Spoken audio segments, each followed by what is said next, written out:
Before we continue, please like, share, and subscribe. The film begins with the appearance of a female psychiatrist named Dr. Mariko walking towards the station exit. Mariko is on her way home and must catch a bus in front of the station. But unfortunately, she missed the bus just before the bus left, and some of the school kids on the bus laughed at her. Moments after the bus was running, suddenly the bus exploded. It looks like a child managed to get out with his whole body burned, trying to save himself. Mariko, who saw this, immediately approached the child and asked for help. Not far from the location of the explosion, two other women were watching the accident.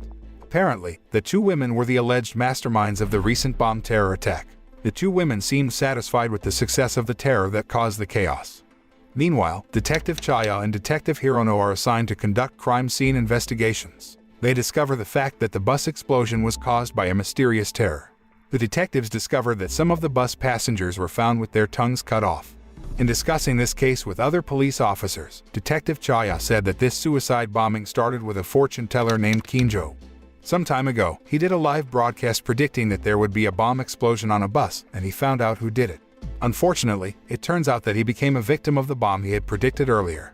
Currently, the police and detectives are finding it difficult to find the real culprit because, based on the evidence at the scene, the perpetrator used an unusual explosive device and was sold illegally.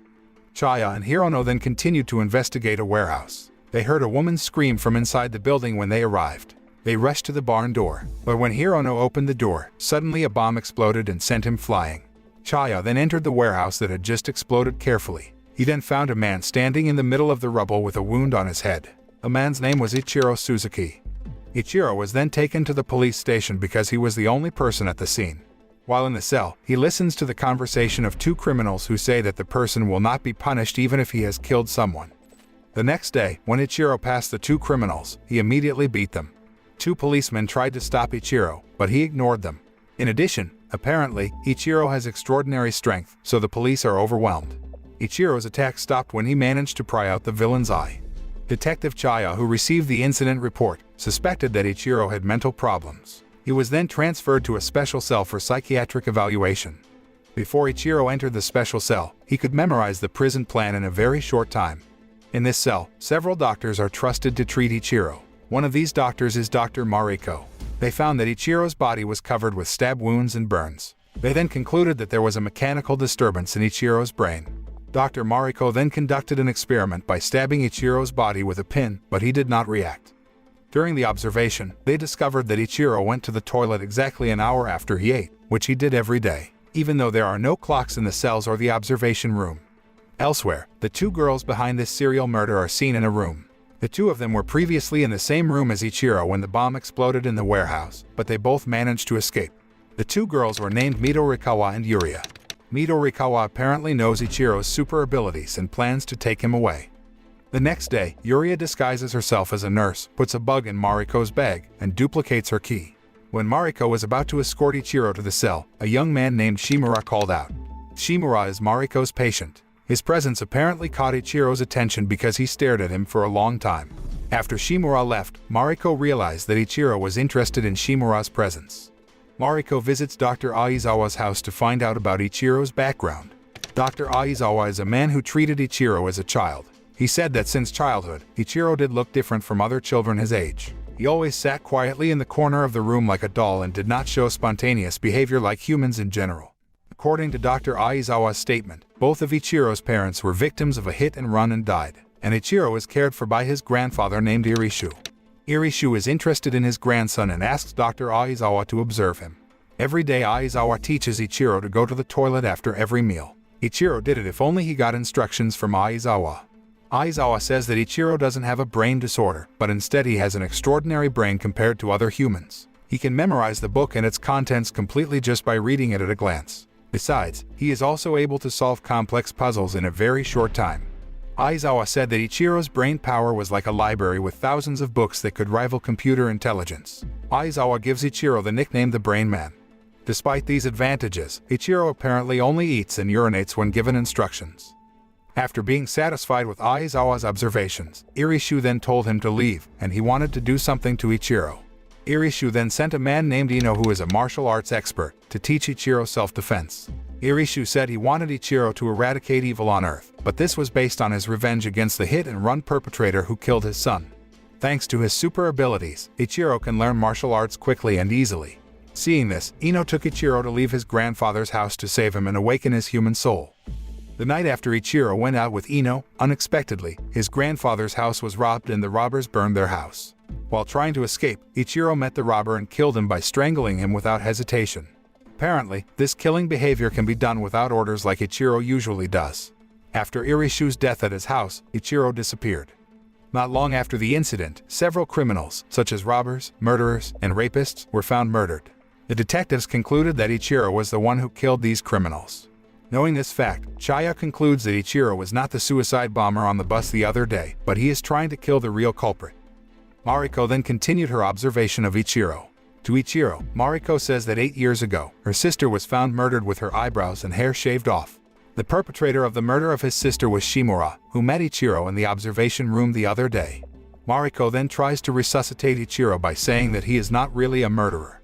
Sometime after that, Ichiro went to the prison by car. Silently, he untied his handcuffs with a clip and quickly charged at Hirono, who was in front of him, and held him hostage. Chaya, who was nearby, tried to save Hirono, who was currently under threat. Suddenly outside, Midorikawa and Yuria were seen riding a motorbike, trying to align their vehicle with Ichiro's car. Midorikawa and Yuria shoot arrows at the police car, escorting them and causing an accident and traffic chaos. In the prison car, apparently, Ichiro had noticed the arrival of Midorikawa and Yuria. That's why he ordered the bus to stop. Outside, Midorikawa and Yuria took one of the policemen hostages and ordered Ichiro to come out. They said that they wanted to pick up Ichiro. Unexpectedly, Ichiro got out of the prison car and immediately shot Yuria. Before Yuria fell, she pressed the detonator so that the bomb she had previously planted in another police car exploded. A big explosion was inevitable. Midorikawa is apparently still alive from the incident. She then rushed to escape on her motorbike. As a result of the attack, Hirono had to be hospitalized. At the hospital, Mariko, who was in the toilet, was suddenly attacked by Midorikawa. After the attack, the hospital lights went out completely, and suddenly, a series of explosions destroyed several parts of the hospital. When Mariko woke up, she was already tied up in a room with bombs all over her body. All of this was done by Midorikawa to provoke Ichiro's presence. Midorikawa had planted bombs in every hospital pipeline. Meanwhile, several explosions are still happening in another part of the hospital. Chaya and several other police officers are investigating the location of another bomb. Suddenly, Ichiro said the bombs had been planted in all parts of the hospital. He then said that he was going to the control room. Chaya thought that Ichiro was the mastermind of this explosion. However, according to his request, Chaya still escorted Ichiro to the control room. When they arrived at the control room, they found Hirono tied to a chair with bombs all over his body. Suddenly, Chaya's phone rang. Apparently, it was Midorikawa. She says she wants him to kill Ichiro, and she threatens to detonate another bomb if her request is not fulfilled. Chaya says he has a bomb disposal team and doesn't need to bow down to Midorikawa. On the one hand, it seems that the bomb disposal team referred to by Chaya fell due to an unexpected bomb attack. Feeling that he had no choice, Chaya attacked Ichiro, and a fierce battle ensued between them. Hirono, who tried to stop the fight, dropped himself so that the bombs all over his body exploded. Hirono died right then and there. Meanwhile, Ichiro escapes from Chaya and goes to the location ordered by Midorikawa. At that place, Midorikawa, along with Mariko, were in the car. Midorikawa then drove her car at high speed and intended to kill Ichiro. But Ichiro, who has super strength, is not easily defeated and can rise again after the first attack from Midorikawa. Midorikawa then once again crashed her car into Ichiro, and again, he didn't die in the crash. From inside the car, Ichiro can see the sadness of seeing himself, who gets continuous attacks from Midorikawa. Ichiro, who is superhuman, turns out to have his maximum limit. His brain ordered him to continue to survive, but his body condition was already unable to. Midorikawa then once again backed up the car and sped towards Ichiro. That's when suddenly Mariko pulled the brake lever and sent the car they were traveling in, bouncing and making Midorikawa unconscious for a moment. This time is used by Ichiro to attack Midorikawa. He then dragged Midorikawa to the end and strangled her. Unexpectedly, Mariko gets out of the car and yells at Ichiro not to kill Midorikawa. She tells Ichiro that he is not a murderer. However, Midorikawa instead intended to detonate the bomb on Mariko's body by taking the detonator in her pocket.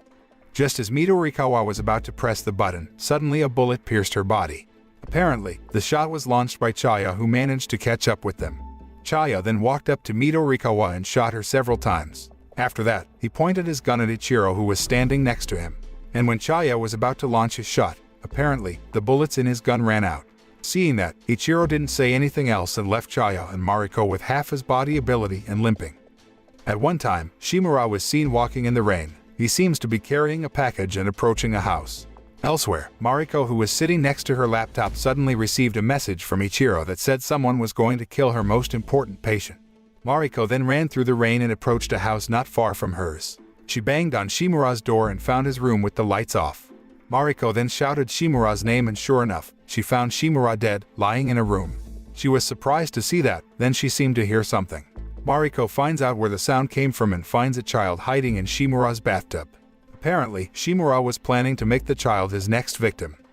The next day, she contacts Ichiro. Mariko asks how Ichiro knew that Shimura would kill again. Ichiro said he saw bite marks on Shimura's new arm at his meeting.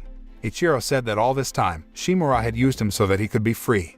Mariko then asks why Ichiro saved her and the little boy. Then Ichiro said that Mariko was the one who first shed tears for him and he wanted to thank her for that.